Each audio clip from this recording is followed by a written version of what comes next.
अकोले तालुक्यातील आपले प्रेरणास्थान नवे महाराष्ट्र नव्हे तर देशातील एकमेव न भूतो न भविष्यती असे होऊन गेलेले आपले आदरणीय पिचड साहेब आणि त्यांनी आपल्या या महाराष्ट्रामध्ये स्वतःच्या कर्तृत्वानं जो ठसा उमटवला आणि आपल्या अकोले विधानसभा मतदारसंघाचं नाव संपूर्ण देशामध्ये गाजवलं, असे आज त्यांच्यावर वयोमानानुसार काही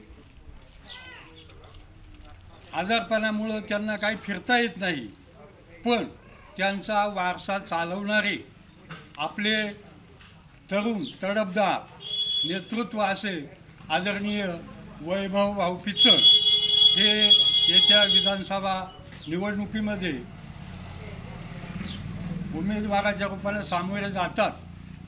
खरं म्हणजे 5 वर्षापूर्वी त्यांनी आपल्या मतदारसंघाचं नेतृत्व केलं आणि आपल्या कामाची छबी उमटवली। आपल्या या भागाचा विकास जो झाला असेल तो आदरणीय पिचड साहेबांच्यामुळे हे सगळ्यांना माहिती आहे, सांगायची काही गरज नाही। जसं सूर्यापुढं दिवा लावणं चुकीचं आहे, तसं पिचड साहेबांचं कर्तृत्व आपल्या भागाचा विकास हा त्यांच्यामुळं झालेला आहे आणि त्यांची फळं आज आपल्याला चाखायला मिळतात। आणि म्हणून आज होऊ घातलेल्या विधानसभेच्या निवडणुकीमध्ये त्यांचा जो वारसा आहे, त्यांचं जे राहिलेलं काम आहे, तो पुढे चालवण्याचं काम वैभव भाऊंच्या रूपानं हे चालवायचं आहे। तेव्हा त्यांच्या पाठीशी उभं राहणं हे आपलं आद्य कर्तव्य आहे आणि म्हणून त्यांचं या विधानसभेच्या निवडणुकीत जी निशाणी आहे ती ऑटो रिक्षा अपक्ष म्हणून कोणत्याही पक्षाचा पाठिंबा न घेता अपक्ष म्हणून ऑटो रिक्षाच्या चिन्हावर ते निवडणूक लढवत आहेत। जुन्या जाणत्या माणसांना माहिती आहे त्यांचं काम किती आहे, हे सांगायची गरज नाही, पण ही प्रामाणिक माणसं आपल्या विचाराशी बांधिलकी राहून आपण सुद्धा त्यांना पाठिंबा देणं आणि नवे नवे पिचड साहेबांचे हात बळकट करणे। तेव्हा ऑटो रिक्षा हे चिन्ह लक्षात घेऊन ऑटो रिक्षा 6 नंबरचं ते चित्र आहे, ते 6 नंबरच्या चित्रावर ऑटो रिक्षा जे येईल त्या ठिकाणचं बटन दाबून प्रचंड बहुमतानं विजय करून पिचड साहेबांचे वैभव भाऊंचे हात बळकट करावेत अशी मी आपल्या गावाच्या वतीनं त्यांना या ठिकाणी आश्वासन देतो।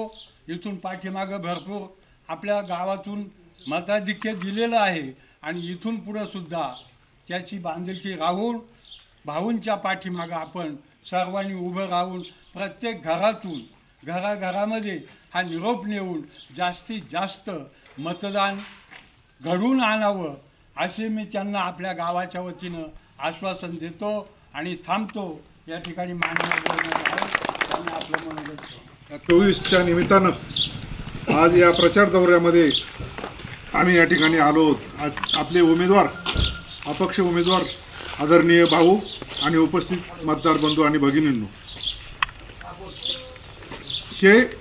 ही निवडणूक म्हणजे भाऊंना तशी लढवायचीच नव्हती, परंतु जनतेच्या आग्रहाखातर ही निवडणूक लढवावी लागते।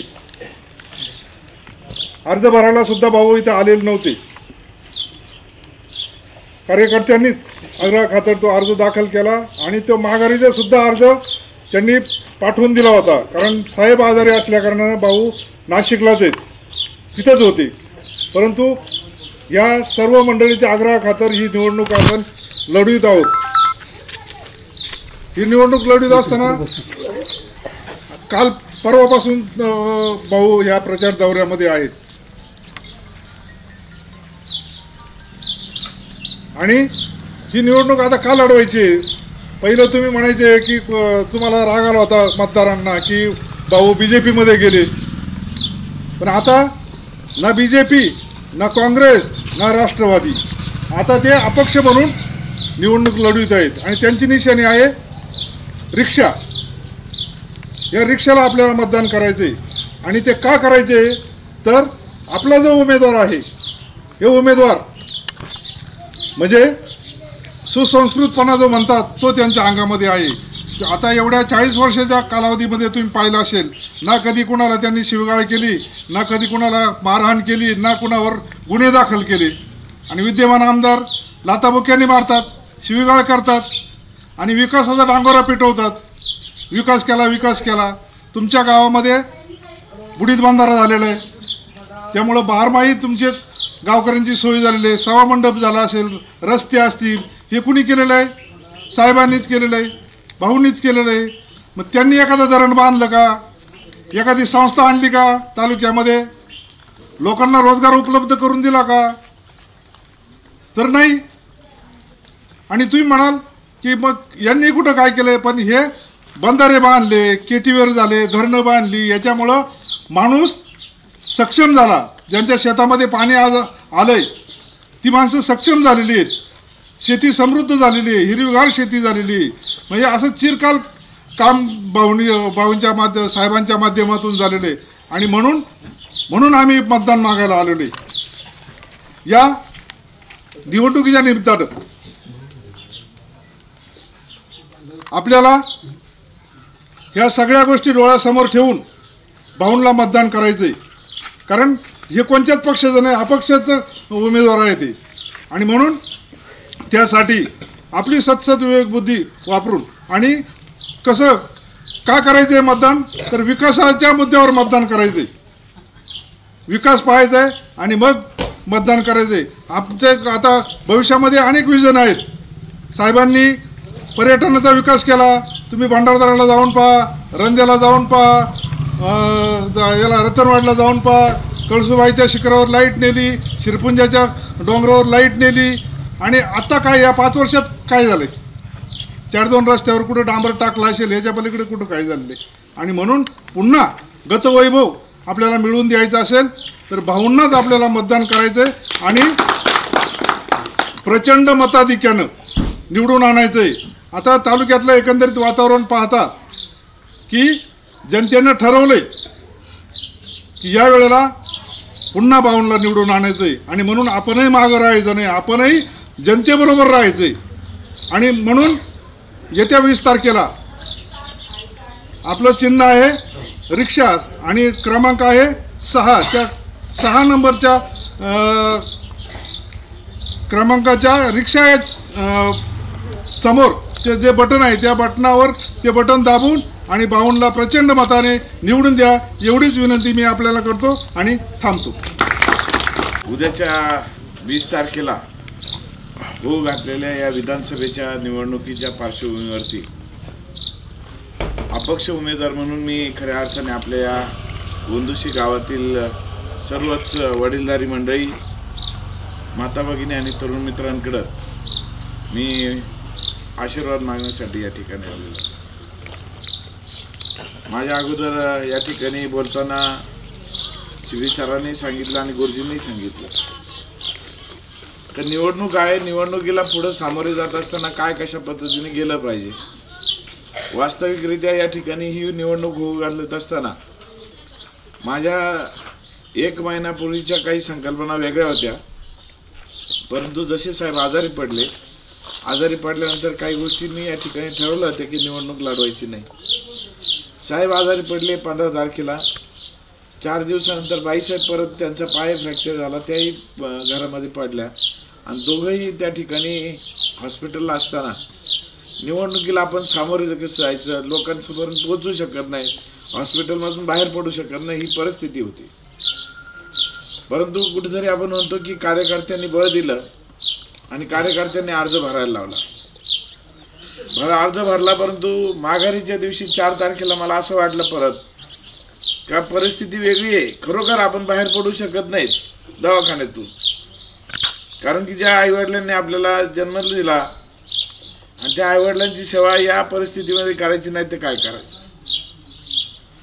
हा सगळा मनामधले प्रसंग होता. त्याकरता मी माझा माघारीचा अर्ज देखील पाठवला.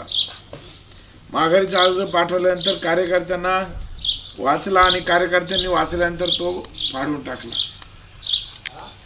कुठेतरी बघतो 5 तारखेला मी मनामध्ये या ठिकाणी विचार करत होतो आता करायचं काय.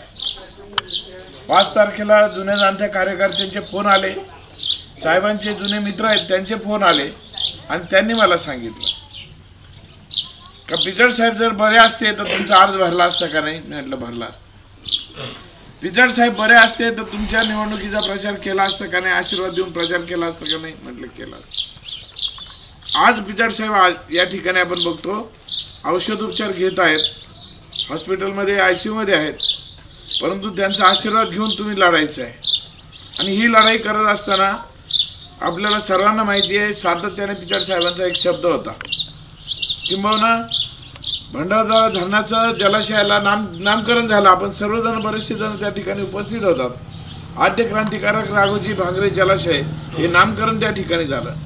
त्या नामकरणाच्या दिवशी पिचड साहेब त्या ठिकाणी प्रचंड खुश होते आणि त्या दिवशी मला सांगत होते की माझ्या आयुष्यातला एक प्रत्येक गोष्टीच्या मनामधल्या काही इच्छा आकांक्षा असतात.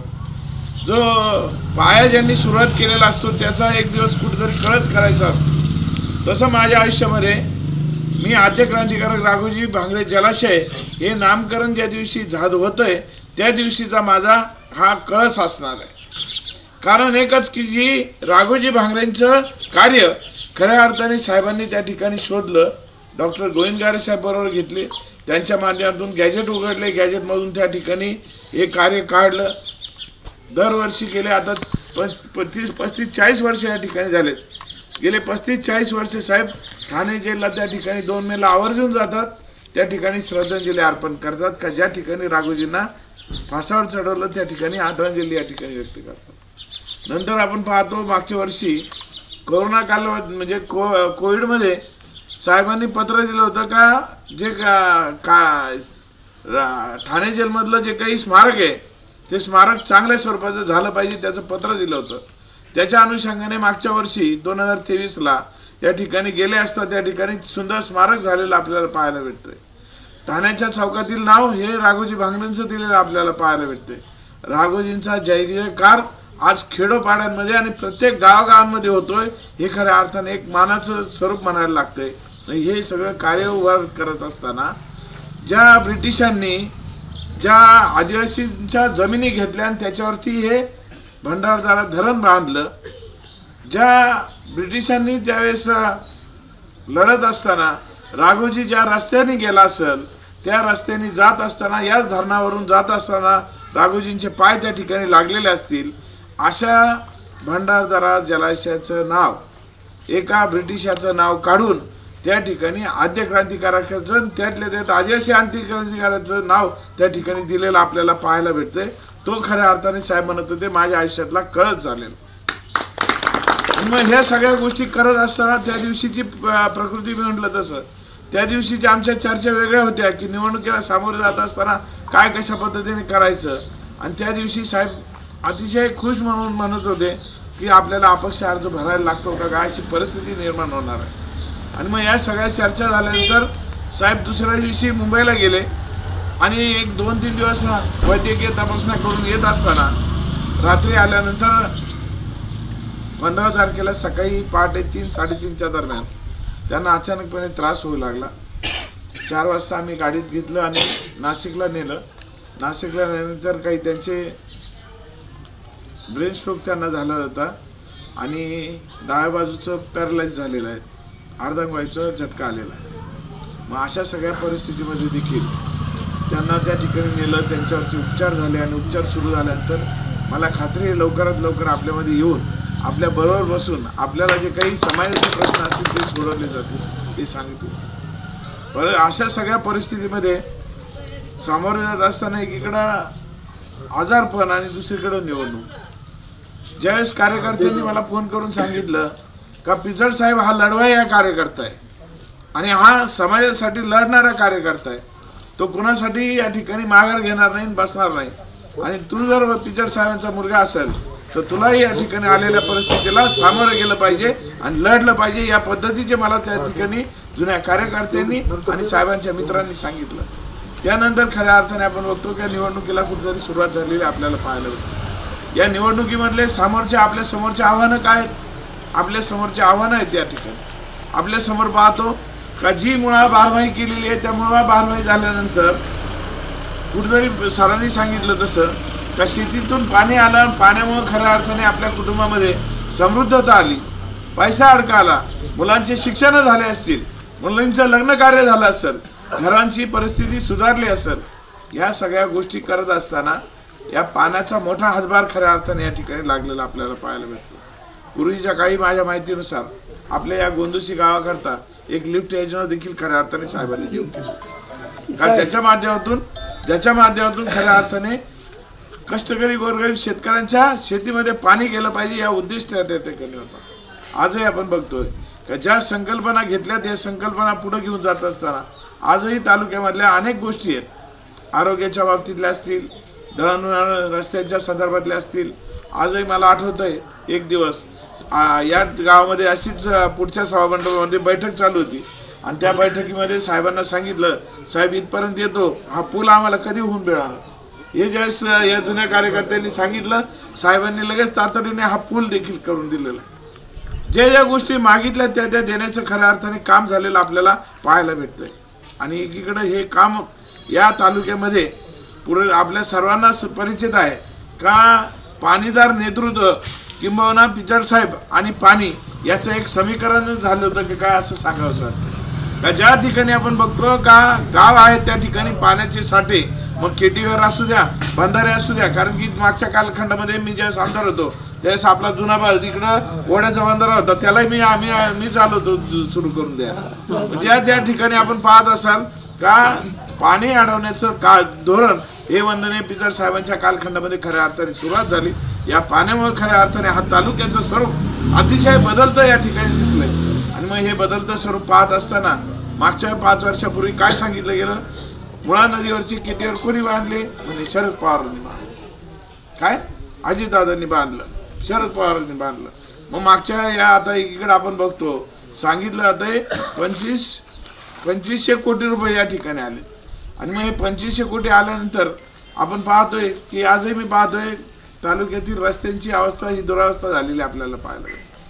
पाण्याचा थेंब एकही नवीन पाण्याचा थेंब अडवला गेलेला नाही। मग या ठिकाणी समृद्धता कशी येणार? जुन्या काळी जर पाहिले आपण घरामधली परिस्थिती, जुने आपले जे काही घरं होते ते छपराचे असतील आणि या छपराच्या घरांमध्ये राहत असताना पाणी साठवण्याची पद्धत आपल्याकडे हंड्यांची होती। घरामध्ये 4 हंडे, 2 हंडे, 4 हंडे अशा पद्धतीची पाणी साठवण्याची पद्धत होती। आज आपली ती पद्धत बदलली। काय झालंय आपण त्या ठिकाणी पद्धत बदलली, समोर आपण एक 200 लिटरचा बॅरल आणून ठेवलं। ज्यांचे बंगले झाले असतील, घरं झाले असतील, बांधकाम झालं असेल त्यांनी 500 लिटरची 1000 लिटरची टाकी या ठिकाणी घराच्या वरती ठेवलेली आपल्याला पाहायला भेटते। हे कशाचं कारण आहे? पाणी वाढत्या दृष्टिकोनातून आज अतिशय मोबलक पाणी उपलब्ध झालं। या मोबलक पाण्यामुळे खऱ्या अर्थाने या ठिकाणी समृद्धता आलेली आपल्याला पाहायला भेटते। एक काळ असा होता की 2001ला जिल्हा परिषदेला मी होतो आणि जिल्हा परिषदेला मी असताना आपल्याकडे त्या काळी CCTVचे कामं चालायचे, चारांची कामं चालायची, रोजगार हमीचे कामं चालायचे। या इथं पुढे गेल्यानंतर त्या ओढ्यामध्ये बोर घ्यायचं काम चालू होतं, मी आलो त्यावेळेस आणि तो बोर त्यावेळेस चालू होता। तो बोर घेतला आणि त्या बोरवरती खऱ्या अर्थाने पाणी पिण्यासाठी, कारण की त्या पूर्वीची 2001ची परिस्थिती अशी होती या गावांमध्ये डिसेंबर महिना संपल्यानंतर पाण्याचे टँकर सुरू व्हायचे। आज पूर्णपणे या ठिकाणी परिस्थिती आपल्याला बदललेली पाहायला भेटते आणि बदलत्या परिस्थितीनुसार पाणी मुबलक झालं। मुबलक पाणीमुळे खऱ्या अर्थाने आपण पाहतो सगळ्या काही गोष्टी चांगल्या होत गेल्या आणि मग या होत असताना या मागचं धोरण खऱ्या अर्थाने वंदनीय साहेबांचं धोरण खऱ्या अर्थाने त्या ठिकाणी राहिलेलं आपल्याला पाहायला भेटते। त्या निमित्ताने आपल्याला या ठिकाणी हेच सांगायचं होतं की जे उभे राहिलेले आम्ही 9 उमेदवार या ठिकाणी उभे आहोत। या 9 जणांपैकी आपल्याला जर बारकाईने विचार केला तर खरोखर कोणाला निवडून दिलं पाहिजे का ज्यांनी खऱ्या अर्थाने मागच्या कालखंडामध्ये या तालुक्या बांधणीचा कार्यक्रम झाला, पाण्याची उपलब्धता झाली, रस्त्यांचं जाळं बांधण्याचं काम झालं, विद्युतीकरणाच्या दृष्टिकोनातून वाड्या वस्त्यांपर्यंत वीज पोहोचवण्याचं काम झालं। ची गरज आहे का जे पाणी उपलब्ध झालं, वीज उपलब्ध झाली, परंतु लागणारे पाणी उचलण्यासाठी वीज ही अपुरी पडते, त्यासाठी नवीन सबस्टेशन निर्माण करायची गरज आहे। त्याचबरोबर या ठिकाणी रस्त्यांचे जाळ्यांच्या बरोबर या ठिकाणी चांगले काम होणं गरजेचं आहे, आरोग्याचे काम होणं गरजेचं आहे। हे सगळे गोष्टी घेऊन पुढे जायचं आहे. तर ज्यांना या ठिकाणी उमेदवार भेटलेले आहेत त्या उमेदवारांनी खरोखर आपल्या गावामध्ये च्या दृष्टिकोनातून, या तालुक्याच्या दृष्टिकोनातून विकासाची काय विजन आहे हे देखील आपल्याला खऱ्या अर्थाने पाहणं गरजेचं आहे. नाही तर फक्त या ठिकाणी आम्ही सर्वजण येतोय आणि म्हणतो आम्हाला आमदार द्या, आमदार द्या. आमदारकी ही नुसती आमचे पदं आम्हाला पदं घ्यायची आहेत, परंतु ही पदं कशाला पाहिजेत? पिचड साहेब नेहमी सांगतात पदं घ्यायची असतील तर ती पदं ही जनतेसाठी आहेत. जनतेसाठी काम करा, जनतेसाठी विकासाचे पैसे आणले, विकास निधी आणला आणि विकासाच्या बरोबर या ठिकाणी कामं झाली तर कुठेतरी आपल्याला कळेल का हा विकासासाठी तुमचे पदं उपयोगी पडतात. आज आपण बघतोय की आपल्या सर्वांच्या समोरचा पेसाचा प्रश्न अतिशय महत्त्वाचा गंभीर आहे. त्याचबरोबर आरक्षणाची गोष्ट अतिशय गंभीर आहे. एकीकडे या आरक्षणाच्या संदर्भात बोलत असताना आपण पाहिलं असेल का एकीकडे आरक्षण, धनगर आरक्षण मागतात आहेत, त्याचबरोबर या ठिकाणी विदर्भातली मंडळी आरक्षण मागतात आहेत आणि या सगळ्या आरक्षण मागत असताना सुदैवाने आपण पाहतो का जो 2023ला मागच्या वर्षी एक सुप्रीम कोर्टाचा निकाल आला. तो सुप्रीम कोर्टाचा निकाल काय होता? गोवारी हे आदिवासी नाहीत हे सुप्रीम कोर्टाने सांगितलं, ज्याची वाच्यता 25 वर्षापूर्वी साहेबांनी त्या ठिकाणी पदाचा राजीनामा देऊन सांगितलं होतं गोवारी हे आदिवासी नाहीत. जरी चेंगराचेंगरी झाली असेल, त्याच्यातले काही मृत्युमुखी पडले असतील, परंतु त्या मृत्युमुखींना श्रद्धांजली अर्पण करतो, परंतु कोणी मेलं म्हणून त्या ठिकाणी आदिवासी होतं अशी गोष्ट नाही आहे. हे सांगण्यासाठी खऱ्या अर्थाने 23 वर्षापूर्वी ज्या ठिकाणी साहेबांनी सांगितलं होतं तीच गोष्ट सुप्रीम कोर्टाने 2023ला सांगितली आणि त्याच्यावरती खऱ्या अर्थाने निर्णय आपल्याला पुढे गेलेला आपल्याला पाहायला मिळतो. ज्या गोष्टी समाजासाठी वेळोवेळी स्वतःच्या पदाचे राजीनामे असू द्या, का बरं? तर समाजाचं रक्षण आलं पाहिजे. आज आपण बघतोय की संपूर्ण महाराष्ट्रभर या ठिकाणी आरक्षणाच्या संदर्भातले प्रत्येकाची वेगवेगळी भूमिका आहे आणि वेगवेगळी भूमिका असताना उद्याचा गेलेला आमदार आदिवासी समाजाच्या आरक्षणाच्या बाजूने हात वर करणारा पाहिजे का दशरथ भांडे बरोबर बसून त्या ठिकाणी त्याच्या बाजूने बोलणारा पाहिजे, हे खऱ्या अर्थाने ठरवायची वेळ आपल्याला या ठिकाणी आलेली. आजच्या या मितीला वेळ उशीर झाला, परंतु आपण गावकरी सर्वजण या ठिकाणी थांबलेला आहात. मी आपल्याला पुन्हा एकदा या निमित्ताने विनंती करू इच्छितो का उद्याच्या 20 तारखेला मी रिक्षा चिन्ह घेऊन या ठिकाणी उभा आहे. रिक्षा चिन्ह घेऊन उभं असताना त्या ठिकाणचे कारणं देखील आहेत आणि कारणं हे काय आहेत का ज्यावेळेस पिचड हे जे आहेत हे आरक्षणाला विरोध करतात, मग स्वतःचं सरकार असलं तरी त्या ठिकाणी विरोध करतात दोन्ही बाजूला. काल तुम्ही परवा म्हणजे मागच्या 1-1.5 महिन्यापूर्वीची गोष्ट आहे का 2 ऑक्टोबरला गांधी जयंती असते आणि 1 ऑक्टोबरला त्या ठिकाणी मंत्रालयाच्या समोरचा जो काही गांधीजींचा पुतळा आहे त्या गांधीजींच्या पुतळ्याखाली पिचड साहेब 84 वय असताना देखील भर उन्हात फक्त आणि फक्त पेसाचं आंदोलन, पेसा भरतीच्या बाबतीत ज्या मुलांना त्या ठिकाणी पेसाची भरती करता थांबवलेलं जे होतं त्या पेसाच्या भरतीचं आदेश उठावेत, तात्काळ भरती कराव्यात या दृष्टिकोनातून आणि धनगरांच्या संदर्भातलं धनगर हे आदिवासी नाहीत, त्यांना वेगळं काय द्यायचं ते द्या, परंतु धनगरांना आदिवासीमध्ये घेऊ नका ही ठामपणे भूमिका मांडण्यासाठी हे आंदोलन त्या ठिकाणी होतं आणि गांधीजींच्या पुतळ्याखाली त्या ठिकाणी 1 ऑक्टोबरला हे आंदोलन झालं आणि या आंदोलनामध्ये 84 वय असताना देखील त्या ठिकाणी साहेब पूर्ण वेळ बसलेले होते.